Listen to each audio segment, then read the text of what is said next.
She was never going to work. That's how Brielle Ashton found out what she meant to Colin Vane. Not in a fight. Not in a quiet conversation where he finally admitted something she'd sensed but couldn't name. Just 5 words, spoken to his sister in a dining room, while Brielle stood in the hallway outside, with her hand pressed flat against the wallpaper and her heels 3 inches off the floor, because she'd stopped walking mid-step and hadn't figured out how to start again. She had been looking for the bathroom. That was all. She had gotten turned around in the east wing of the Vane house. Calling it that felt dishonest. It was more compound than house, more institution than home, and she had followed the sound of voices because she thought she heard her name. She stopped just outside an open door. She heard it. She stood there for what felt like a very long time and was probably 30 seconds. Then she turned around and walked back the way she came. She was 32 years old. She had been in a relationship with Colin Vane for 5 months. She owned a coffee shop in Wicker Park that she'd built from nothing 7 years ago, and it was the thing she was most proud of in the world, and his sister had just described it like a disqualifier. She did not go back into the dining room. She found her coat in the sitting room where someone had put it when she arrived. She put it on, and on the entry table near the front door, she set down the small brown package she'd brought. A first edition of The Remains of the Day, the one Colin had mentioned exactly once, 6 weeks into whatever they were, that he'd read it as a teenager, and it was the book that first made him understand what regret actually felt like. She'd tracked it down through 3 different rare bookshops. She'd had it for 2 weeks, waiting for the right night. She placed it on the table without a note. She had written a card, 3 drafts, the last one simply for the man who still knows what things cost. B. And she had taken it out of her coat pocket on the way to the door and put it back in, and then taken it out again and left it folded underneath the book, where it wouldn't be visible until someone picked the book up. She didn't know why she left it. She walked out anyway. The Uber was cold.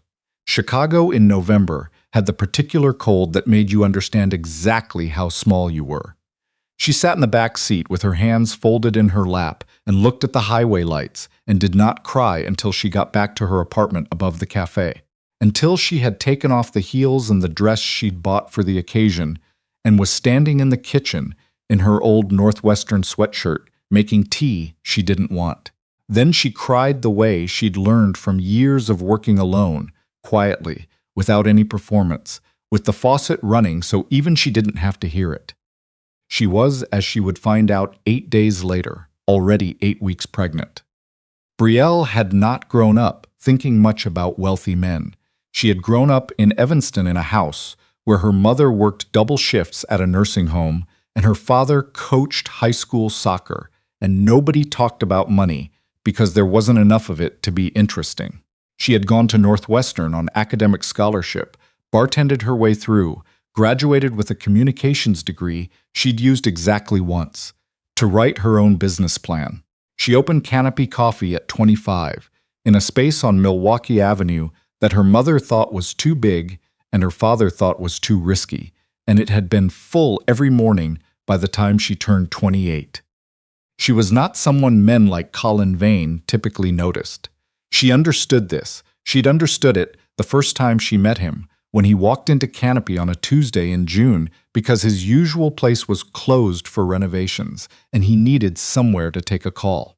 She made him an Americano. He barely looked up from his phone. He left a 20 in the tip jar, and she forgot about it. He came back the next Tuesday, and the one after that. By September, he was coming in on Fridays too. By October, he had stopped taking calls while he was there. She still didn't think of it as anything. Men came in. Men were charming. Brielle had learned that being on the other side of a counter made people open up in ways they wouldn't elsewhere. There was something about being served that made people feel safe, and that safety was not the same thing as genuine interest. Then, one afternoon in October, he had been in for 2 hours, just working, and when he finally packed up to leave, he'd looked at her directly for the first time and said, "I think about being here more than I think about most places." He paused. "I wanted you to know that." Then he left. She stood there for a moment. Then she laughed to herself, because what else do you do with that? He asked her to dinner the following Friday. She said yes. She didn't know yet that she was making a decision that would reorder the next 8 months of her life. The first 3 months were good in the particular way that things were good before you knew enough to see the shape of what was coming. Colin was quieter than she expected, more careful. He listened the way almost nobody listened, not to respond, but to actually hear. He remembered small things. He asked about her suppliers by name. He showed up at the cafe one Sunday she hadn't told him about and sat in the corner with a book and didn't make it mean more than it was. She asked him once, in early November, what he wanted his life to actually look like. Not his career, his life. He was quiet long enough that she thought she'd overstepped. Then he said, "Quieter than it is, something real." She held that. She let it mean something. That was the decision she'd made going in. She was going to take him at his word, because nothing she'd seen gave her a reason not to. She started to love him the way you started to love someone when you weren't trying to, when it crept in through ordinary mornings, and the specific way someone held a mug, and the fact that he had never once made her feel like the cafe was something to be embarrassed about. He had understood from the first Tuesday that it was what she was. She said yes when he invited her to his family's house for Thanksgiving weekend. She told herself it was just a holiday dinner. Sybil Vane was 2 years older than Colin and had spent those 2 years making herself indispensable the way that certain people made themselves indispensable, by being the one who handled the things nobody else wanted to handle. She ran the family's communications arm. She decided what the public saw, and more importantly, what it didn't. She was good at it. She was meticulous and unsentimental, and she had told Brielle at the door that it was lovely to finally put a face to the name, and she had meant neither word. Brielle didn't know this when she heard Sybil's voice through the open dining room door. She only knew the voice, low, measured, the cadence of a woman who never raised her volume because she didn't have to. "She's charming, Colin, I'll give you that. But she owns a coffee shop. You understand what that means for the family's public profile, don't you? Every time your name is in a headline, hers is next to it. She is not equipped for this world. She is not equipped for you." A pause. Colin's voice quieter. She built the place herself. "I know what she did." Sybil's tone didn't shift. "I'm telling you what she is. The longer she's in the picture, the more complicated it gets." Silence, long enough that Brielle almost moved. Then Colin's voice, flat. The voice she'd heard him use on calls about numbers and quarterly projections, not the voice she knew. "You're right, she was never going to work." Brielle stood in the hallway. The wallpaper was dark green with a pattern she couldn't name. A sconce to her left glowed warm gold. Somewhere further in the house, a door opened and closed. 30 seconds, maybe less. Then she turned and walked back the way she came. She called Tansy Okafor from the car. Tansy had been Brielle's best friend since junior year at Northwestern, when they'd been assigned to the same research group, and Tansy had immediately announced that she'd done the reading, and the rest of them could relax. She was a paralegal at a firm in the Loop now. She had 3 houseplants she talked to by name. She was the person Brielle called when things went wrong, because Tansy had the rare quality of being honest without being unkind. "He said that," Tansy said, "not a question." To his sister, "He didn't know I was there." But he said it. Yes. The specific quality of Tansy's silence that meant she was processing. "Then come over. I have soup and I'll put on something terrible to watch." Brielle almost said she was fine. She said yes instead. 8 days later, she was sitting on the bathroom floor with a positive test in her hand. She sat there long enough that the floor started to feel cold through her jeans, and she thought, with a clarity that surprised her, "I am going to be okay. I just don't know the shape of it yet." She told Tansy on a Wednesday night on the phone at 11. "How far along?" Tansy asked. 9 weeks, I found out late." "Is it?" "Yes." A pause. "What do you want to do?"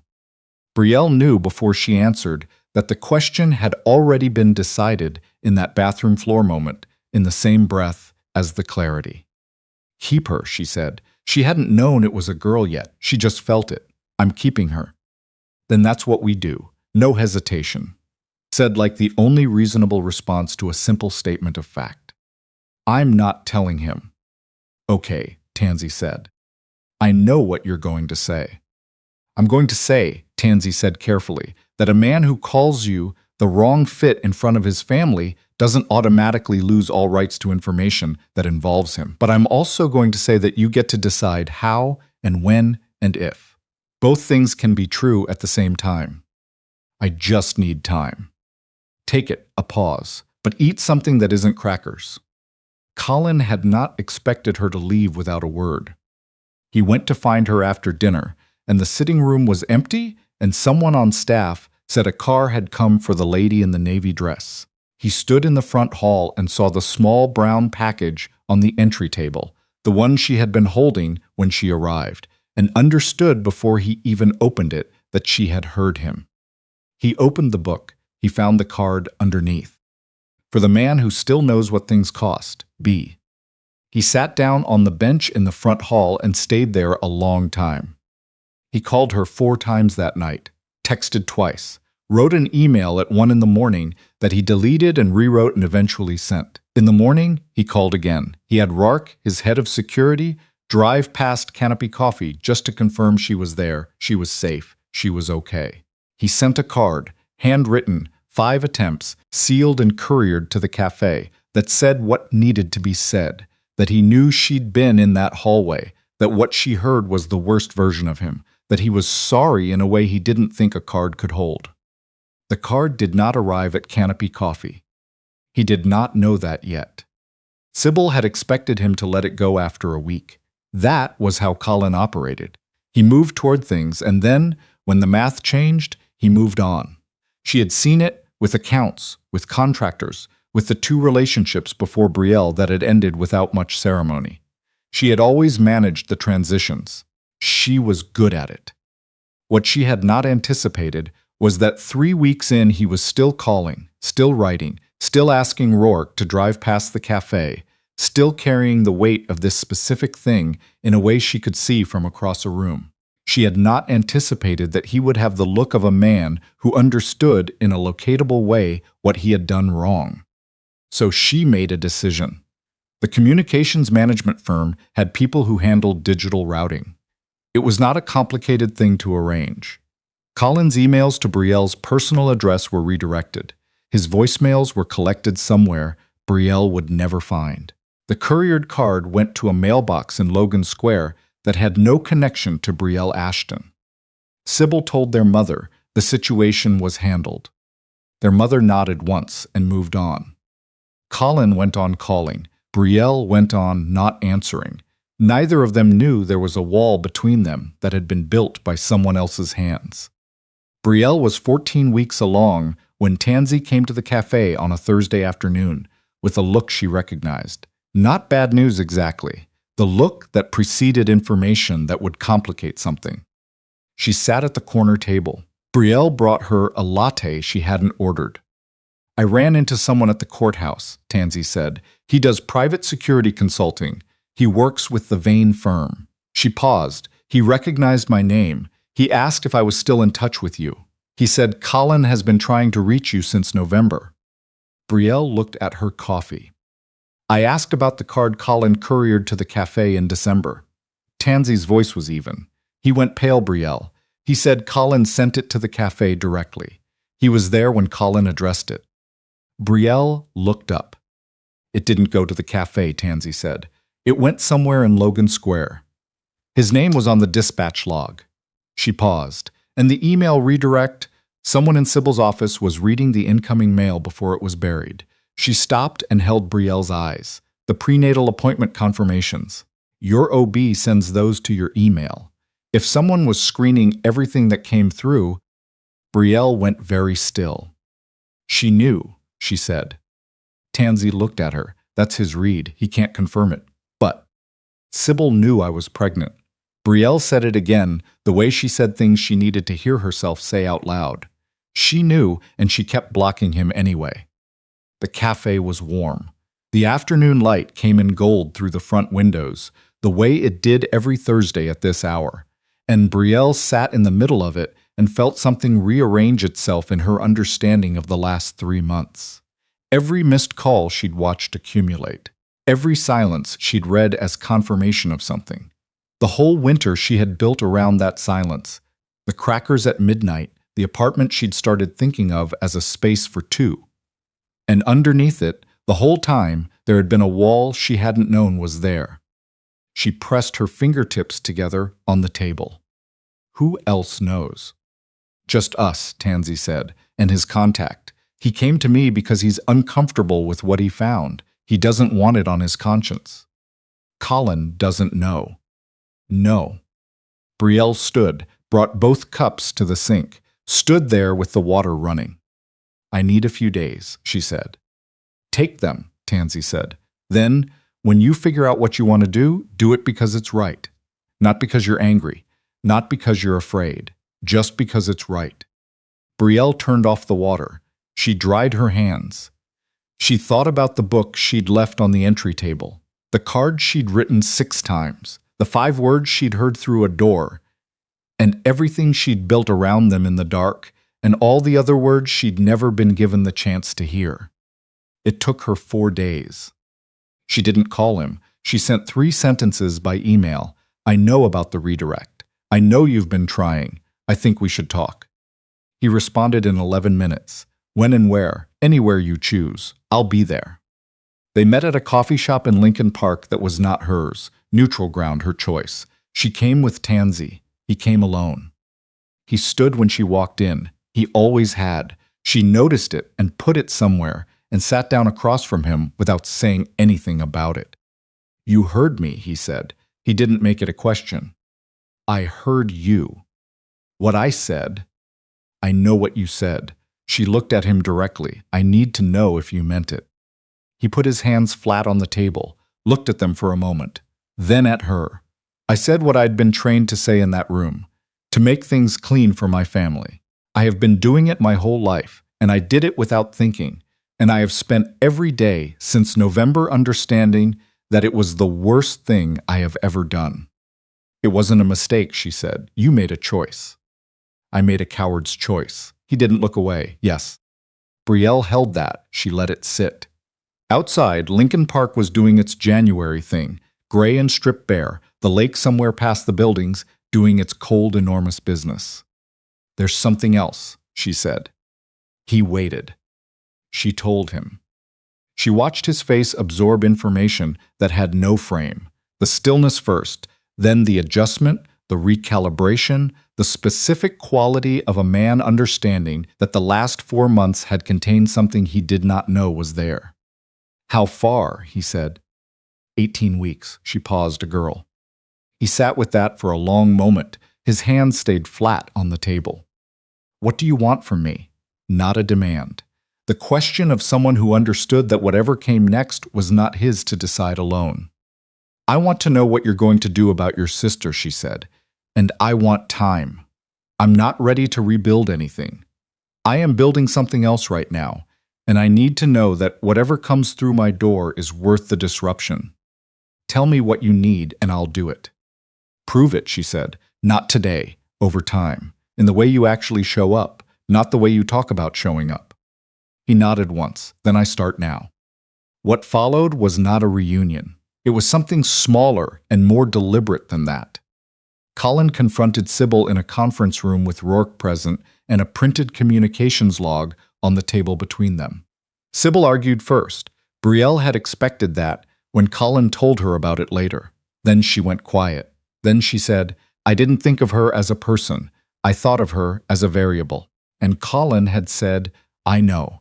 That's the part you're going to have to live with. He cut the redirect. His attorneys sent a formal letter. Sybil stepped back from the firm's communications role. It was not the consequence Brielle would have written, but it was real, and she had learned enough in her 32 years to know the difference between a gesture and a fact. He showed up to her 20-week ultrasound because Tansy had mentioned it in passing. And when Brielle walked into the waiting room, he was already there, sitting with his jacket folded over his knees. She sat down beside him and did not make a scene about it, and did not make it mean more than it was. The technician put the wand to her belly, and the screen filled with a small, certain shape. A face already forming, a fist curled near her cheek, and Brielle looked at it the way you looked at something that had lived in the abstract and just became real. She felt Colin go very still beside her. When she glanced at him, he was looking at the screen with an expression she had never seen on him before. Unguarded and open and slightly undone. The face of a man who had just understood something he hadn't had a word for until this moment. She looked back at her daughter. She thought, that's the face I was looking for in November. That's who I thought was there. He came to the next appointment, and the one after that. He learned where she kept the extra blankets, and that she ran cold in the evenings, and that she ate soup at 10 at night on Tuesdays, because her mother had always made soup on Tuesdays, and the habit had outlasted the proximity. He learned that she cried sometimes at nothing in particular, the hormonal weather of late pregnancy, sudden and clean and over quickly, and he learned not to make it significant, just to be present without commentary. She could see him learning it in real time, this thing he had never had to practice before, and that was its own kind of evidence. She learned that he woke up at 5 every morning regardless of when he slept, that he had strong opinions about tea and no opinions about coffee despite drinking it constantly, that he called Rourke every morning at 6:15 with the same check-in, and Rourke's response was always the same 2 words back, and this had apparently been happening for years, and neither of them had ever thought to expand it. She found a book on her kitchen table one Thursday, a paperback on premature birth and NICU protocols, with a sticky note that said, "Pages 41 to 58 are the ones that don't make you panic." She understood without being told that he had read the whole thing first. She was 34 weeks along when her blood pressure spiked at a routine appointment, and Dr. Ewan said preeclampsia in a tone that made Brielle's chest tighten. The numbers weren't critical, Doctor. Ewan said manageable 3 times in 4 sentences, which Brielle had learned meant concerning, but not yet catastrophic. But she wanted her admitted for monitoring. 48 hours. Brielle texted Tansy, then she texted Colin. She wasn't sure why. She had been telling herself for 6 weeks that she wasn't ready. But she texted him, and he was at the hospital in 22 minutes, and he sat in the waiting room without pushing, just present. She asked for him an hour in, when the second reading came back still elevated, and the room felt suddenly too large. He came in, he sat beside her. He didn't say anything performative. He looked at the monitor, at the numbers, at her. "I'm scared," she said. She didn't dress it up. "I know," he said. "Me too." The numbers stabilized by morning. Dr. Ewan said cautiously optimistic twice and sent her home with a monitoring schedule and instructions Brielle interpreted generously as rest when possible. Colin drove her home. He stood at the door of her building and didn't invite himself in. "Can I come Thursday?" he said. "Just dinner. Nothing complicated." She looked at him on the sidewalk in the February cold and thought about the book she'd tracked down and the card she'd written 6 times, and the hallway she'd stood in 4 months ago, and the fact that the worst sentence she'd ever heard had turned out to contain a footnote she was still reading. "Thursday," she said, "bring something easy on my stomach." He smiled, the real one, the one she'd seen maybe 4 times in 5 months. "Okay." Her daughter was born on a Wednesday in March. She arrived 6 days before her due date, which Brielle thought was appropriate for a child she had already decided had opinions. She called Tansy first, then Colin, in that order, because that was the order that was right, and neither of them questioned it. He was in the delivery room. He held Brielle's hand when she wanted it held, and gave it back when she needed the railing instead. He brought ice chips and then stopped when she told him she was done with ice chips. Enough with the ice chips, without making it a moment. He didn't talk too much. He watched her do the work of it, the real grinding physical and psychological work, and it was the most honest thing he had ever witnessed a person do. Her daughter came into the world screaming, which the nurses said was exactly what you wanted, and Brielle heard it. The first sound her daughter had ever made outside a monitor, and felt something in her chest unlock that she had not known was locked. They placed the baby on Brielle's chest, small and indignant and entirely real. Brielle said hi, which was all she had. Colin was beside her. He was looking at them both with that open, undefended expression she had first seen at the 20-week scan, and she thought, that's the face I was trying to find in November. That's who was actually there. She handed him their daughter. He held her the way someone held something they understood the weight of.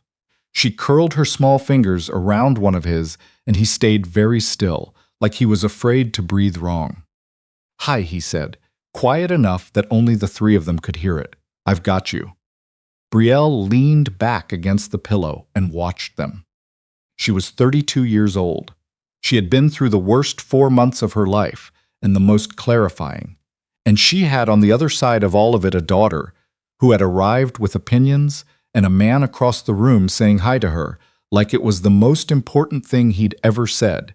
And she thought, I am not back to where we were. I still mean that. But I think we're somewhere. They named her Cleo, not for any particular reason. It was just the first name on a list she'd made 3 months ago that had made her stop and feel certain. Cleo Vane Ashton, both names, in that order. Brielle told him in the recovery room, and he said it back quietly, the way he said things he intended to keep.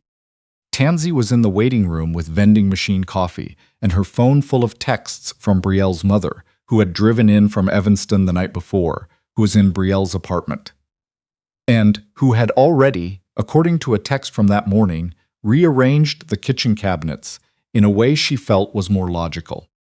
Sybil did not come to the hospital. Colin had not invited her. That was a conversation that would happen over time, in pieces, on no timeline except the one that was right for their daughter to eventually inherit. Colin had said as much, plainly, without making it sound like a negotiation. Brielle had said she appreciated that. The space between her and Colin was still under construction. She knew that. She was not pretending otherwise. There were months of calls, and a winter she had spent building everything from scratch while someone else was quietly taking away doors she hadn't known she had, and that did not disappear because a baby was here now, because he had sat beside a hospital bed for a night and driven her home in February. It did not work like that. But it was evidence. She had said she needed evidence, and she kept her word about what she did with it.